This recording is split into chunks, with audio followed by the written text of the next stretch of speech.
Very good. Well, good afternoon.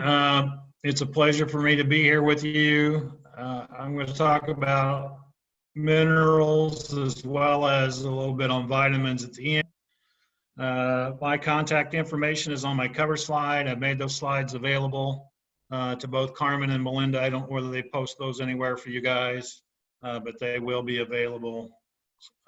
Or you can contact me and I'll send them to you email. A little bit. Okay, now I got to figure out how to advance this stupid thing.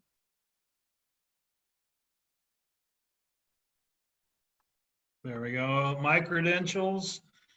I was born in Indiana. I went to school at Purdue, so I'm a Boilermaker by education. My dad worked in the factory, but we had a small hobby farm. I had two uncles that had large livestock row crop operations that I worked for them. While at Purdue University, I was on the livestock judging team and also was an officer in block and bridle, so I talk really fast. I went to graduate school at New Mexico State in Las Cruces. I got my PhD in ruminant nutrition. I started at Iowa State in 1984, worked there for 33 years as the sheep specialist.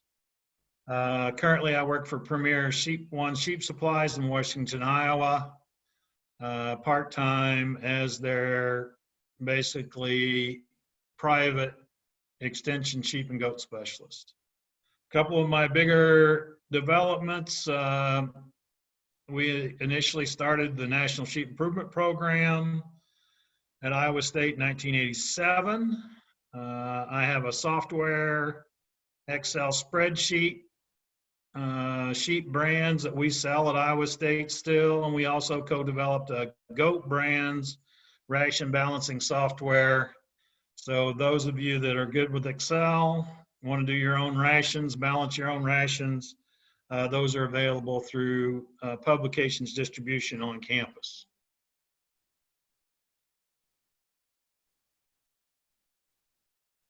The objective of our supplementation when we think about minerals is to provide for the animal's needs.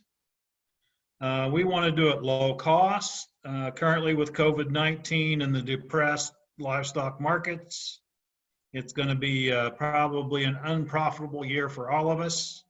So we need to control feed costs because that's our single biggest cost of production.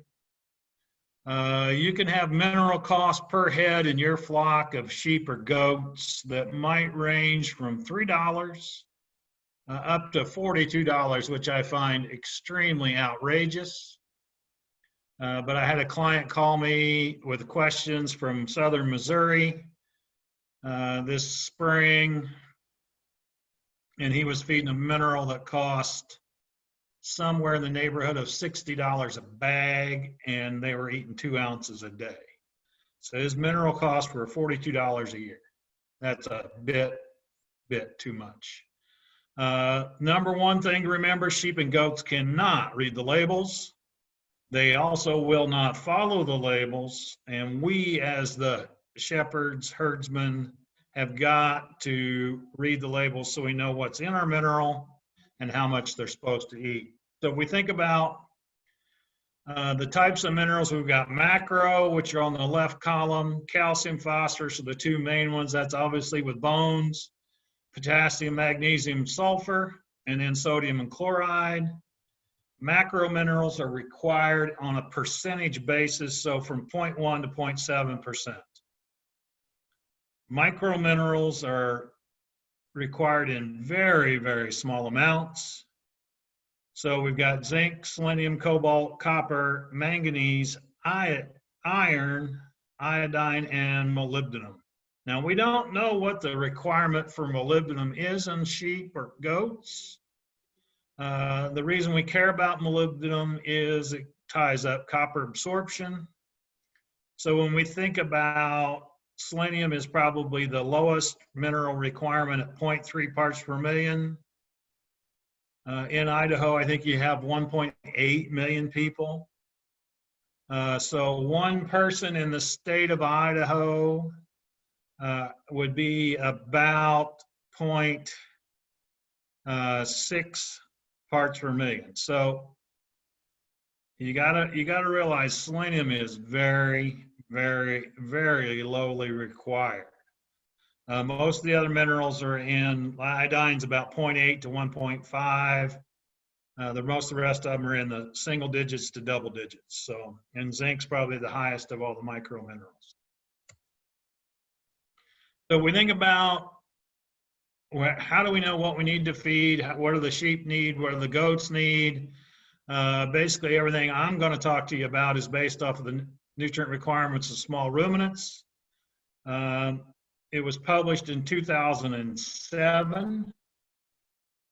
I did not write any of this document, but I was a reviewer on the document, and I usually say the new NRC, but since it's 13 years old now, I don't think I'll call it new anymore. But basically, in the sheep and goat world, we get a new NRC or a republished NRC with updated requirements about every 20 years. So we got a few more years to go to get a new one, and I'm not sure we ever will get a revised NRC. Okay, the good news is Brett Taylor at the U.S. Sheep Station put me onto this article by Sprinkle that was published in 2017 or 18 in the Professional Animal Scientist. It is a survey of the mineral content of Idaho forages. And we're going to go through those now, and that kind of sets the stage for where we need to be thinking about supplementation to sheep and goats. So in terms of calcium, if we look at the average of the forages, both summer, fall, range, irrigated, and I think Melinda said most of the irrigated forages would be out of the southern part of Idaho. I think that was right. Phosphorus under range conditions is going to be deficient. Potassium, there's plenty of potassium out there. We don't have to worry about it. Magnesium, again, is going to be short on range conditions. Sulfur is actually short on range conditions. And because of the sulfur content in the irrigation water, irrigated forages are very high in sulfur, which can create problems with polio, can create problems with copper absorption because of the high sulfur content.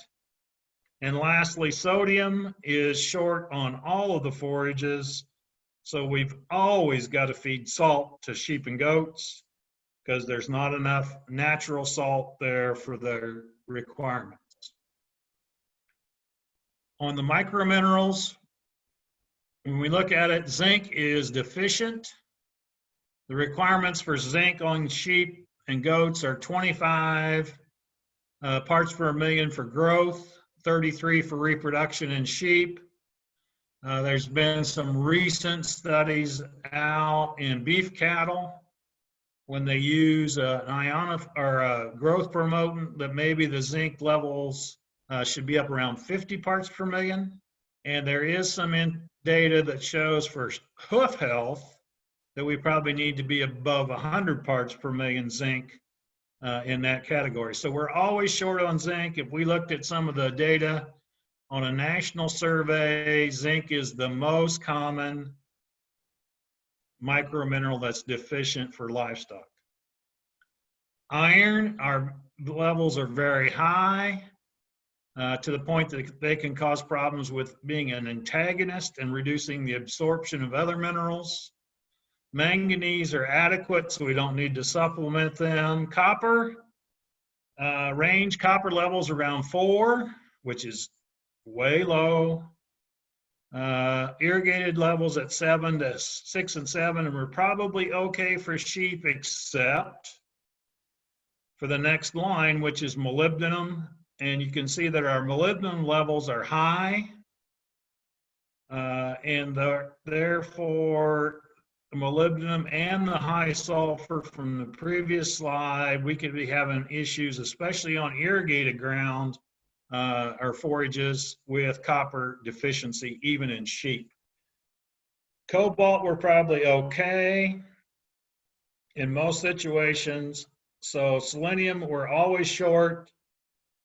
And iodine, we didn't do iodine in this survey.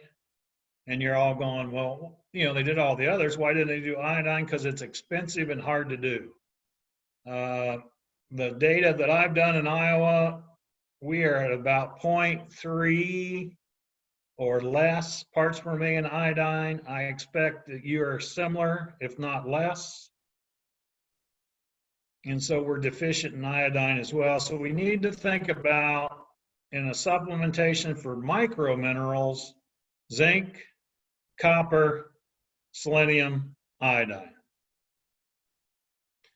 This next chart, I think, is important to realize, do I have problems?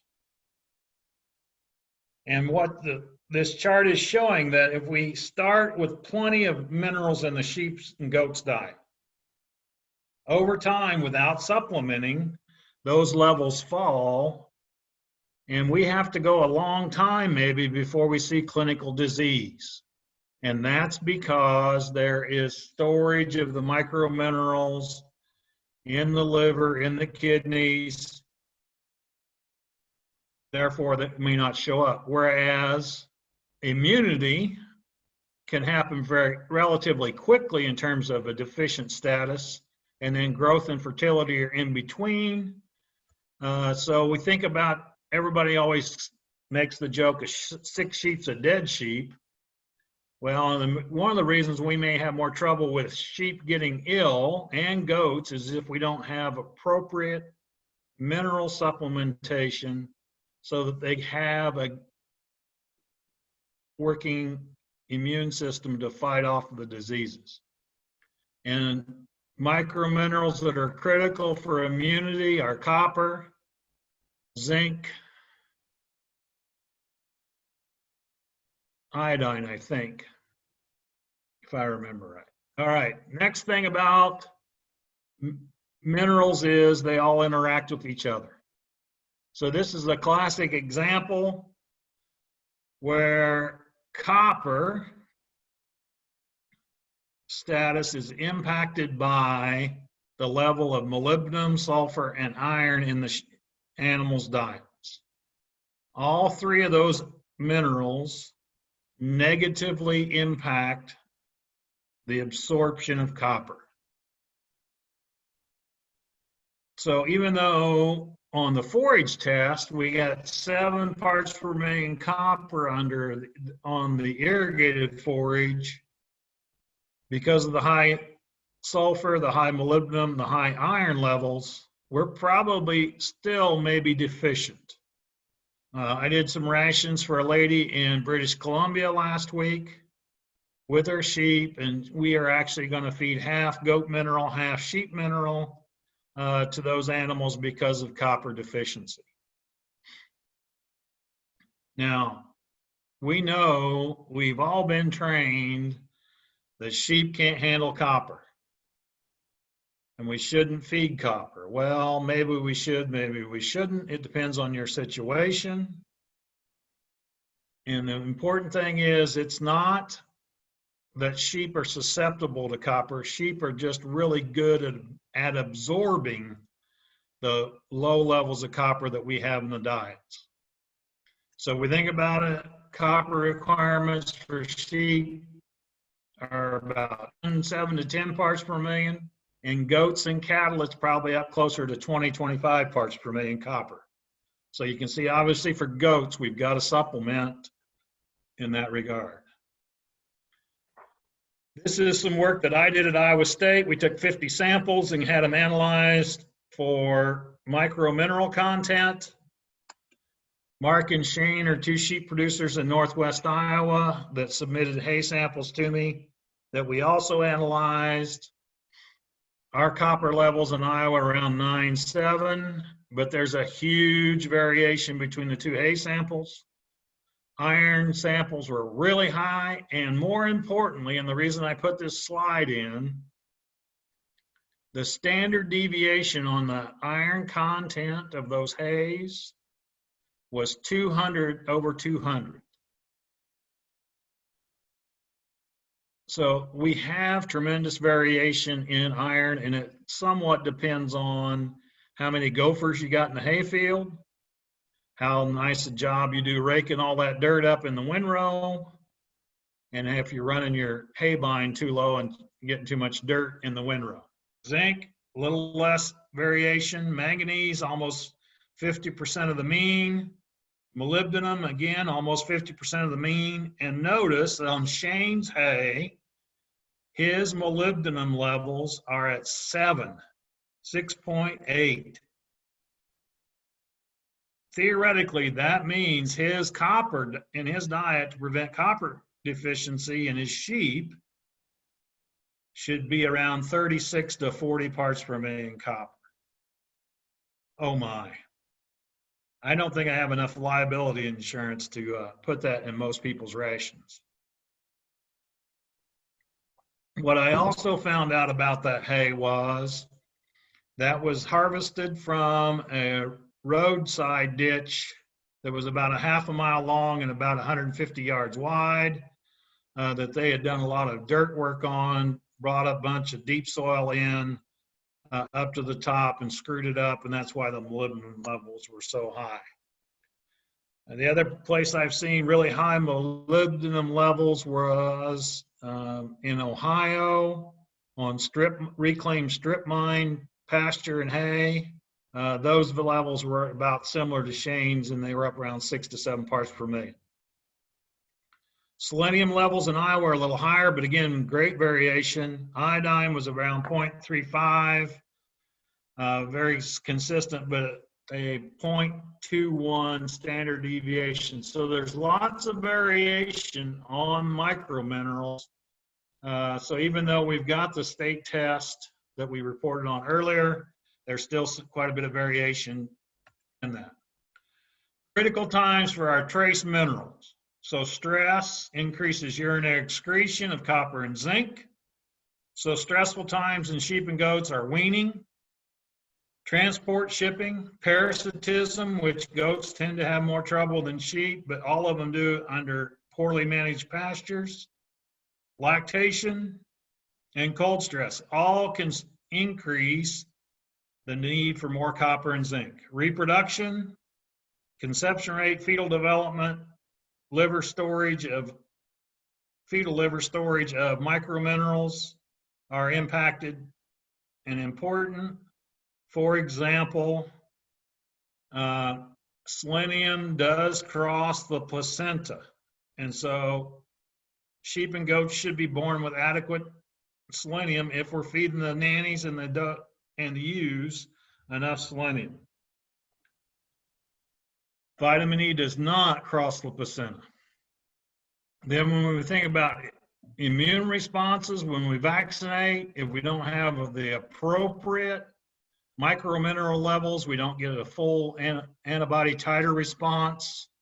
The neutrophils do not function fully without adequate microminerals, specifically copper and zinc, and then potentially other immune systems. So we've already talked about a sick sheep's a dead sheep. Well, one of the reasons why is if we're not feeding up minerals, especially the microminerals, then they can't mount that immune system to fight off the disease challenge. When we think about the requirements in the NRC, it's impacted by the stage of production, other mineral levels that we've already talked about, the age of the animals, and then the level of production. So as an example, we're looking at lactation, early lactation with ewe lambs versus adult ewes. It takes more calcium and phosphorus for adult ewes than it does ewe lambs, which is common sense, right? Because the adult ewes produce more milk. So when they produce more milk, it takes more calcium, it takes more phosphorus. So if we do the math, if we're feeding alfalfa hay at 4.5 pounds and 2 pounds of barley, that 4.5 pounds of hay, alfalfa at 0.24% phosphorus gets it a 100th of a pound of phosphorus. 2 pounds of barley at 0.4% phosphorus. Barley, wheat, oats have more phosphorus than corn. So we're at 0.08 pounds of phosphorus. We do the calculations, 0.018 pounds of phosphorus times 454. We're getting 8.2 pounds of phosphorus out of that ration.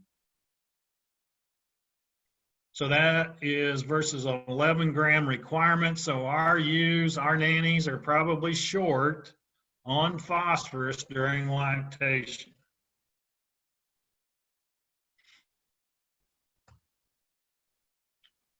So when we think about meeting their needs, the number one thing I'm going to remind you again is just because they eat lots of mineral does not mean they need lots of mineral. Animals have zero nutritional wisdom. Salt is the reason, plus grain byproducts and molasses is the reason that animals eat mineral. Because most of the mineral products, zinc sulfate, zinc oxide, are not very palatable. They aren't tasty. So the animals don't regularly eat them. They are eating for the salt intake. And obviously plain salt, from looking at those first 2 slides of data on the forage analysis for Idaho, is not enough. We've got to supplement minerals.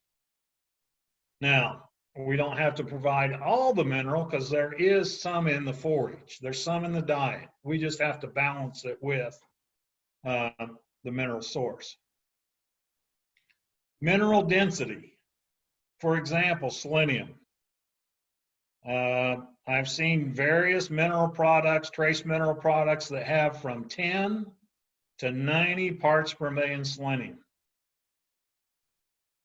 Now, both of those products can meet the animal's need selenium, but if it's a low end at 10 parts per million, they're going to have to eat about 2.5 ounces a day to get their selenium requirement met. Whereas at 90 parts per million, they only need to eat 1/4 of an ounce. And selenium levels that we can feed, we can supplement, are controlled by FDA. And the maximum allowable level per day is 0.69 milligrams of intake per animal. So here's an example of a sheep mineral. This is one that a producer in Kansas sent me. It's 7% calcium, 5% phosphorus, 45% salt, 1% sulfur, 1% magnesium. Zinc is 150 parts per million. Iodine's 125. Cobalt's 150. Selenium's at 10 parts per million. So again, 10 parts per million. Those sheep would have to eat 2.5 ounces of that per day. Now, unless it's a third corn or molasses or soybean meal or grain byproducts, they're not going to eat that much mineral. Probably with 45% salt, they're going to eat around 1/2 ounce. Because on a trace mineral salt that's 90% salt, they'll eat about 1/4 of an ounce. So if I've got alfalfa hay, which is extremely high in calcium, I don't need the calcium in the ration. We talked about doing the calculations that we might need phosphorus. So we can do some things to change that mineral around, maybe make it a little better. Obviously, it's short on zinc because of the amount of zinc that's in the feed stuff. So we're always short. We need to feed more. And again, because of its high salt intake, they won't eat very much. So when you read the label on your mineral tag, look at how much salt's in it. And it'll probably be somewhere between 10 to 50% salt, unless it's a trace mineral salt.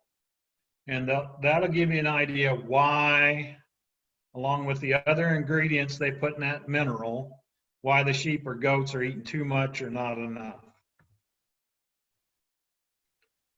If you think about trace mineral salt, It only contains the micro minerals. So it would have been the second page of the forage report. So it's zinc, iodine, selenium, cobalt, molybdenum, copper, and manganese.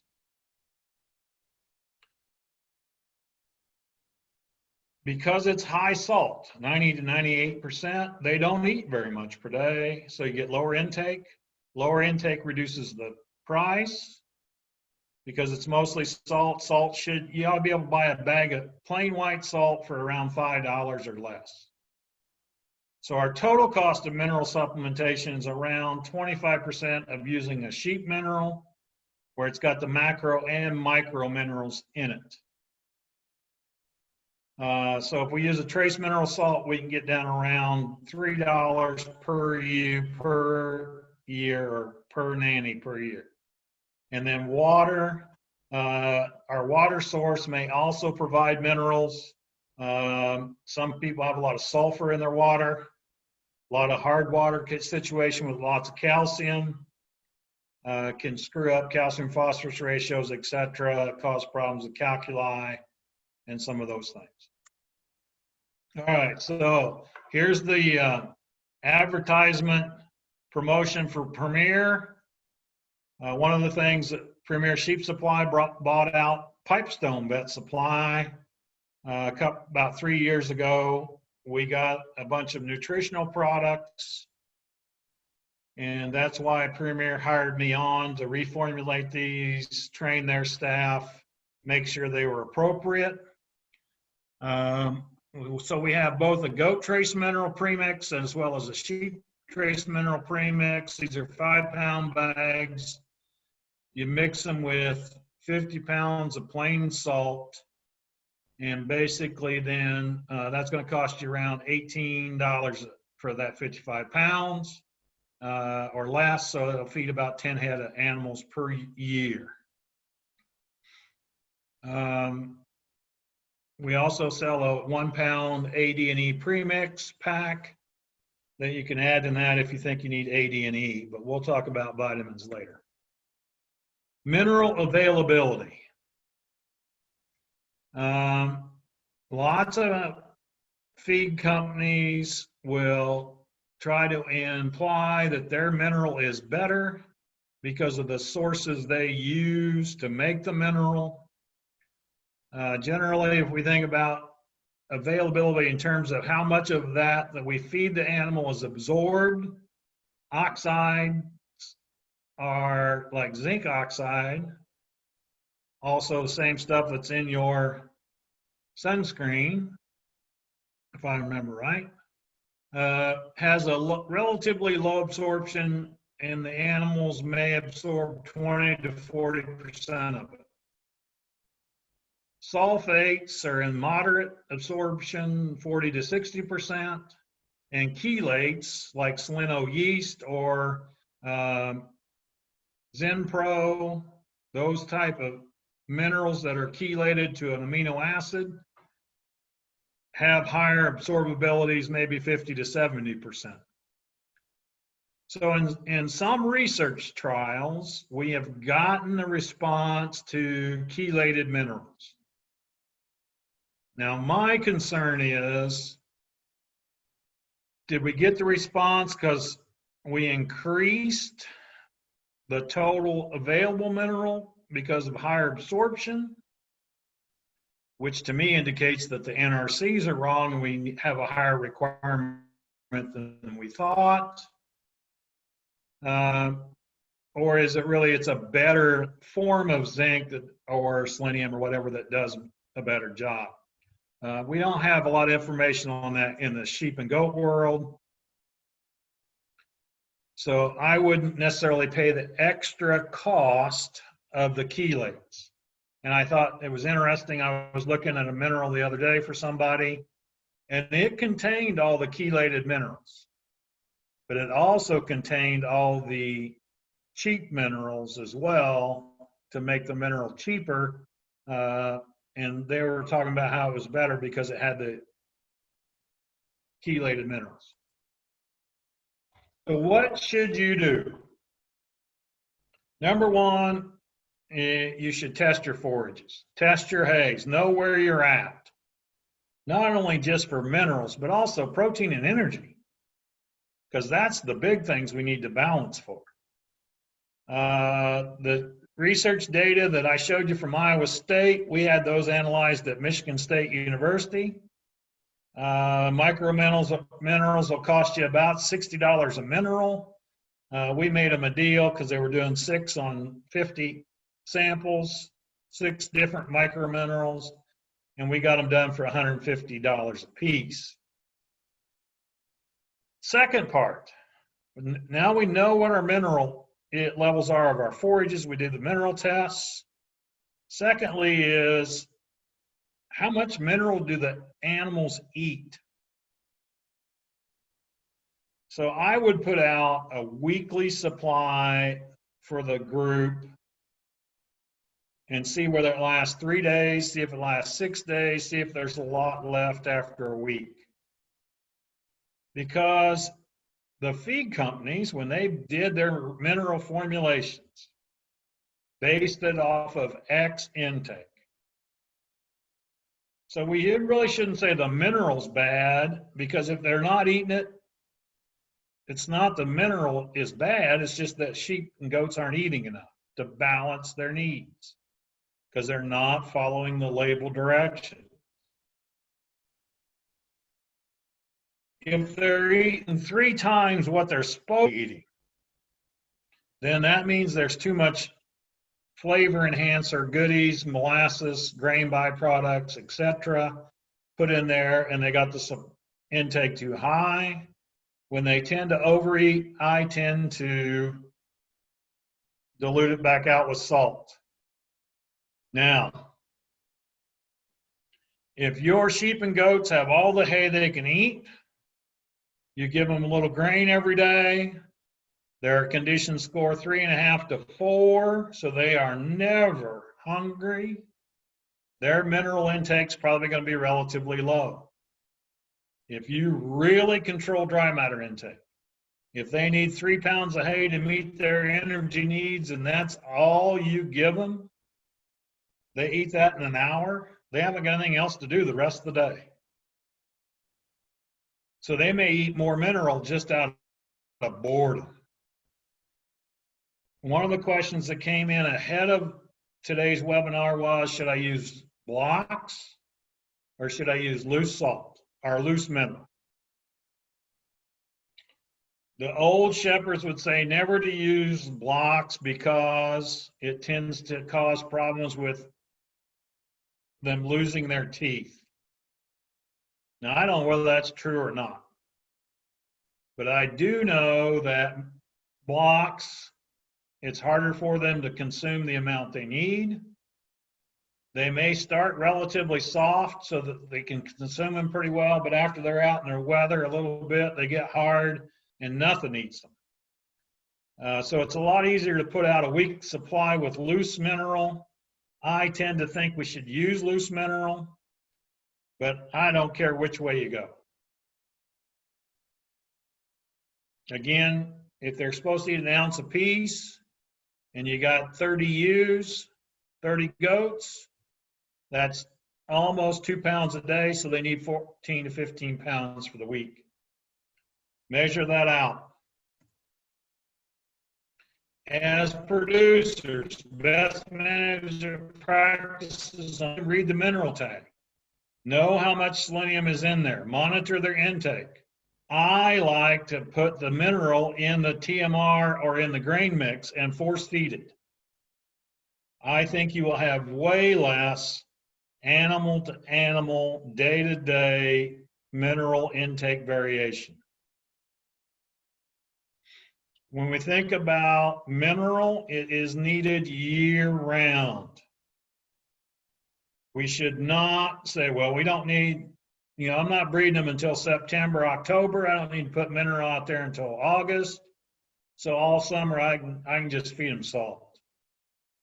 I don't think they're going to catch up. I don't want to take the risk. It's only $3 to $5, maybe $10 a year to put the mineral out there. Feed them.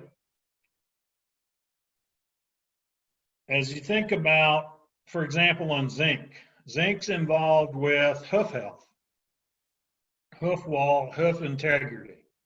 If you smash your finger and you got that nice little black and blue fingernail, how many months does it take for that to grow all the way out? 3 months. Well, as you think about zinc going into that hoof and that tissue growing, it probably takes 3 to 6 months of growth to get that whole hoof tissue to where it's got the right level of zinc in there for that collagen, for that hoof strength.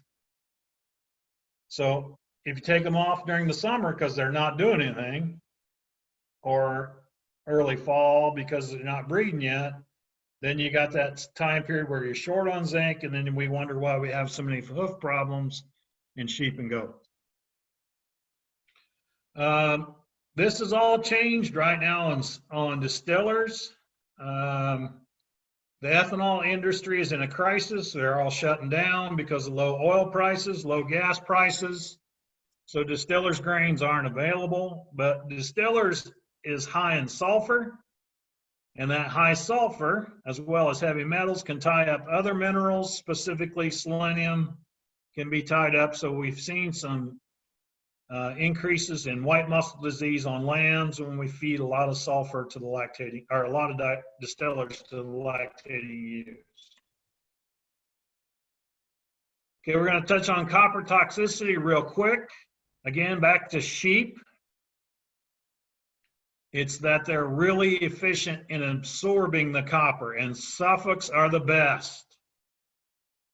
Texels are poor, so they may need more copper than a Suffolk, and other breeds I don't know about. But if I'm trying to prevent copper poisoning in Iowa, for sure, I don't ever feed any additional copper. I feed some molybdenum, and if you look on the label of the Premier Trace Mineral Salt pack, we put molybdenum in there, and it does have just a touch of copper because the products we use to make the microminerals have some contamination and have just a bit of copper in it.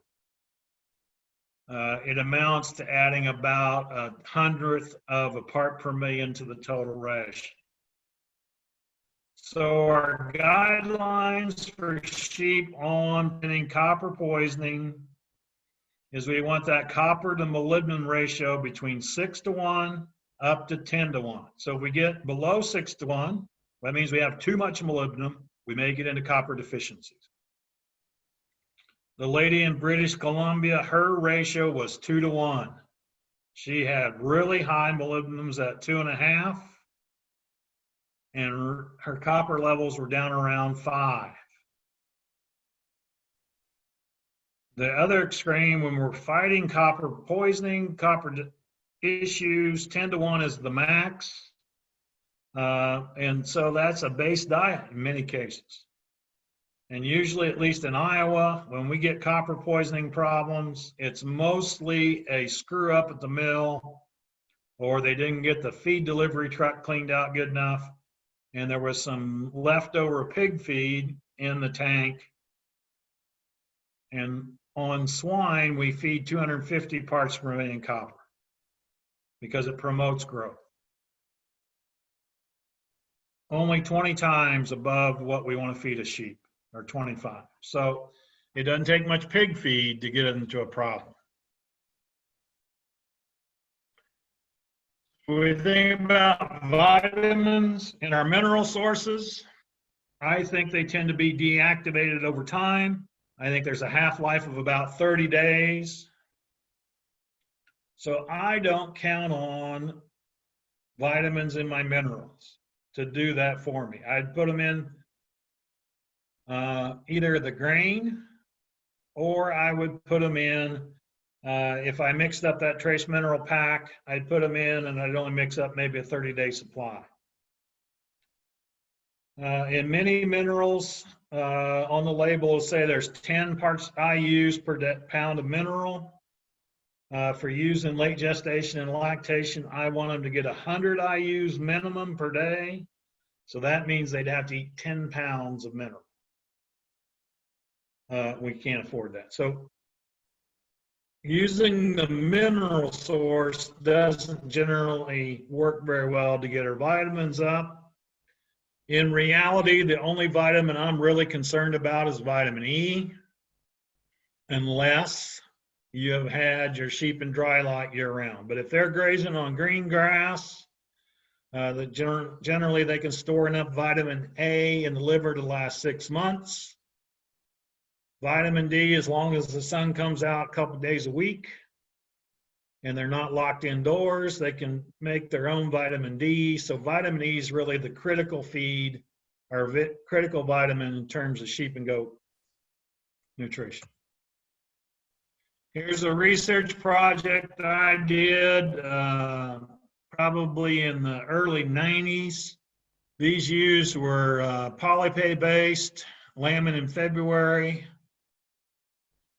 We gave them weekly shots of Vital E, 3 cc's every week. Those sheep hated going down through the chute after about the second week because they knew they were going to get stuck with a syringe. So prior to treating the ewes, their serum levels of E were 1.27, 1.26. Pre-lambing, after basically a month of supplementation, the vitamin E levels had kicked up in both groups, but we got about a 25% increase in serum E levels. Post-lambing, again, a little bigger level. By mid-lactation, because they weren't getting any more E, their E levels had dropped. And notice milk E levels at day 3 post-lambing, if we supplemented the ewe in late gestation, her milk had 50% more vitamin E. As we talked about earlier, E does not transfer the placenta. Now, many of us, Premier sells it, Baby Lamb Strength, Vital E. We sell lots of products to treat and give lambs vitamin E. I would rather feed it to the ewes because I don't like giving shots. The 2 columns on the far right are sheep that got E both in gestation and lactation, which is the first column, or just in lactation. And you'll notice that their serum levels stayed high, whereas the ewes that did not get supplementation went down. Now, these ewes were on an excellent ration of really high quality small square bales of alfalfa hay, second cutting, and shelled corn. So the hay was pretty high in vitamin E content. On the lambs, when we looked at the lambs out of these ewes, at day 3 postpartum, the serum E levels were the same. Notice though, by day 28, ewes that weren't getting supplemented any longer, their lambs were extremely low in serum E levels. The vet school would have indicated at Iowa State that those are levels that would be considered deficient. Whereas if the ewes were still getting E, we're still running them through the chute once a week, giving them their shots, their lambs had high levels of E still and maintained that level. So by 28 days, after that, probably don't need to give E to the ewes or supplement E to the ewes because the lambs are eating enough creep feed that it doesn't matter, or the kids are. But lambing season, kidding season lasts more than a day, so we've got lambs in all different stages of lactation. So we just give them supplemental E, and it's really cheap. So for best management practices with E, I want to put 100 IUs of E in the diet, late gestation and lactation. Creep feed, I'd like to have at least 60,000 IUs per ton, up to 100,000. Again, don't count on E out of the mineral because it's too low. And lastly, grass, green forage, has really high levels of E, so we don't need to supplement. Okay, late gestation, we're back to stress. Especially for us in the winter lamb, we shear those ewes ahead of lambing. We've got cold stress on the ewes. We've got milk fever from inadequate calcium or too much of the other minerals. I think as we have bred these sheep to have higher milk production, more multiples, we're seeing more problems with calcium in late gestation, lactation, and milk fevers. Part of that is we tend to put a lot of potassium on alfalfa hay. That's screwing up the cation-anion balance, just like we do in dairy cows. And so we need to see a nutritionist to get that fixed. One of the things we can do is feed ammonium chloride. Late gestation, those sheep ewes are stressed, right? So they've got reduced immunity, more health issues, mastitis, respiratory, uterine infections.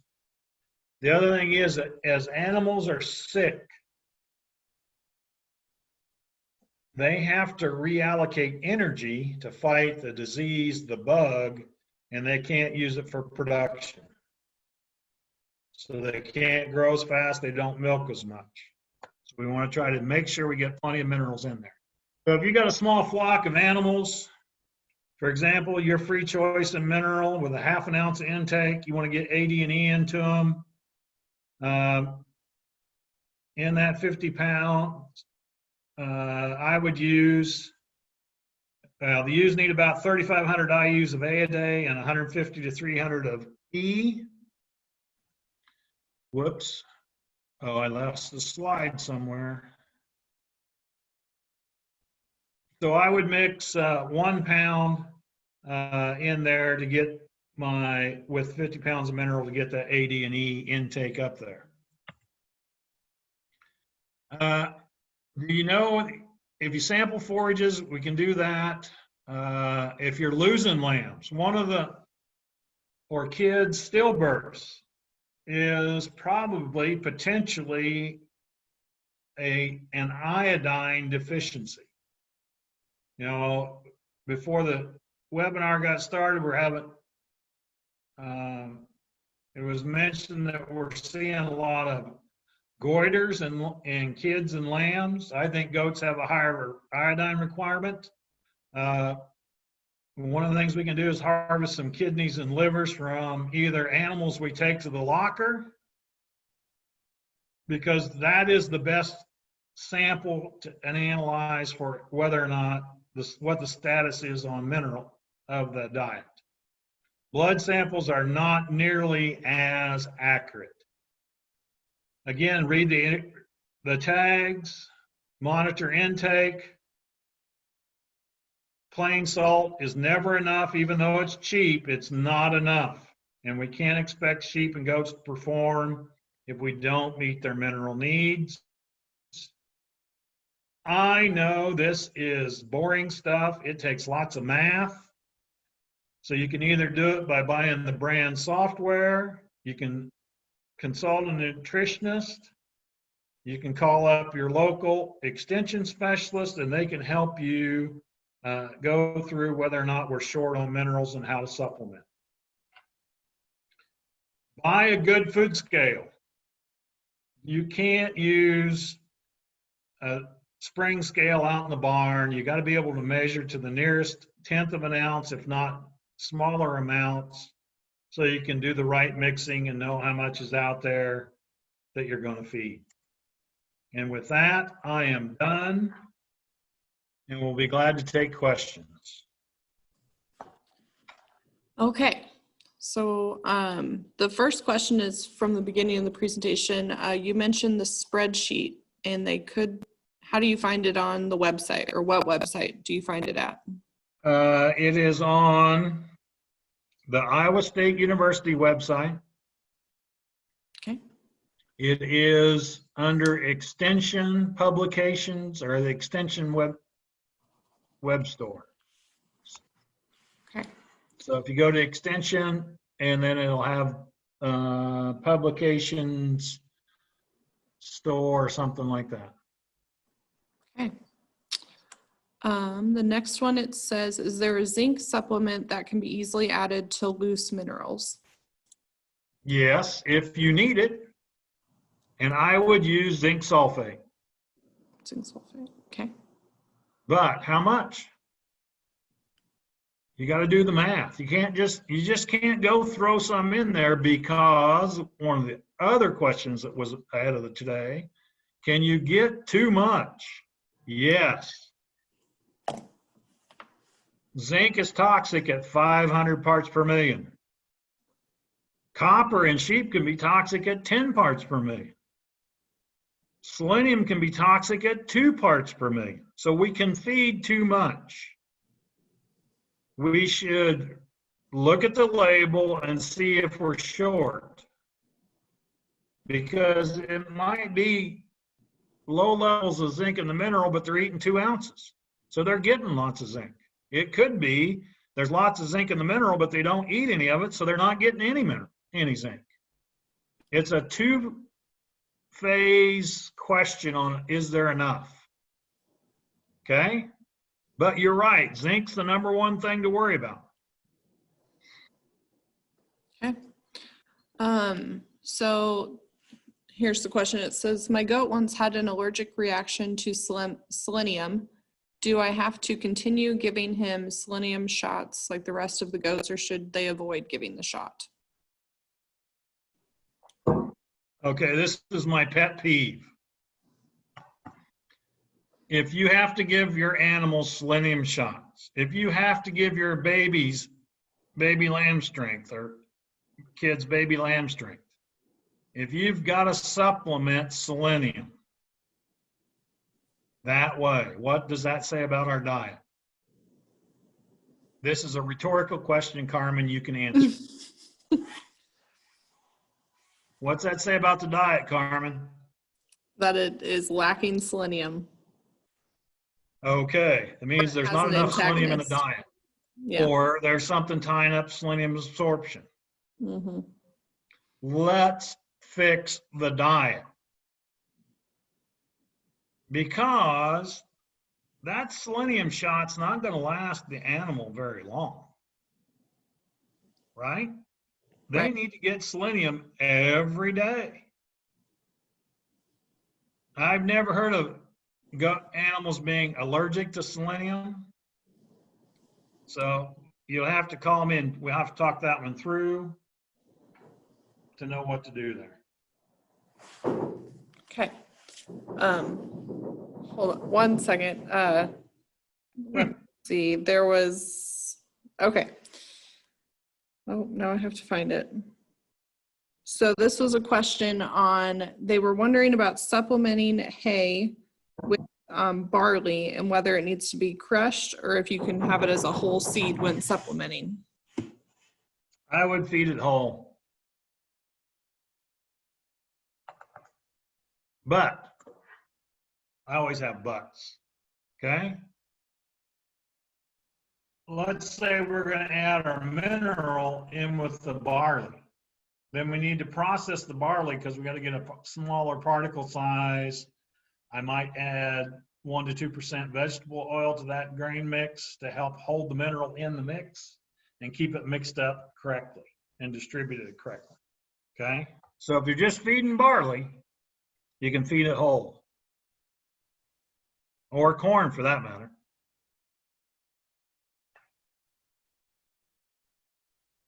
Okay. Thank you. So the next question, it's kind of a comment. They just mentioned that producers should purchase minerals that are formulated for their state and county, and, you know, working with local consultants that would know their area the best. So if someone was, per se, having an issue and they wanted to consult, what type of information would they need to collect before they, you know, contacted someone like you to consult with? Okay, I would do a forage analysis for minerals. Have some idea of what the current mineral is relative to what's on the label, and how much the animals are eating. how would they measure their intake? You know how many animals are in the group, right? Yep. You read the label on the mineral and it says they're supposed to eat a half an ounce a day. You do that math. So if we got 50, then they should eat 25 ounces a day. If they're supposed to eat a half an ounce a piece times a week, that's 175 ounces, which is 11 pounds. Okay. So you put out 11 pounds on Saturday morning and you check during the week and see how long it lasts. Okay, that sounds good. This question says, how much selenium needed per ewe? I think you might have covered that. The legal level that we can feed or provide to a ewe per day or a nanny per day is 0.69 milligrams. Okay. Okay, and I calculated that out. That's like 0.000007 pounds. It is a very small amount. Okay. So they say we have well water. Have you noticed any patterns involving minerals in well water? Well, obviously, well water can be hard, which gets you more calcium. Some wells are bad in terms of the sulfur smell, small rotten egg smell, so they may be high in sulfur. A pattern necessarily, I don't know of one. Okay.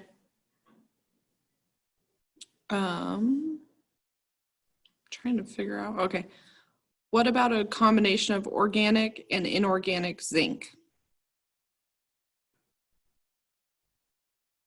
Okay, so we're looking at, that would be Zinpro and then zinc sulfate, zinc oxide. Obviously, the organic will improve absorption.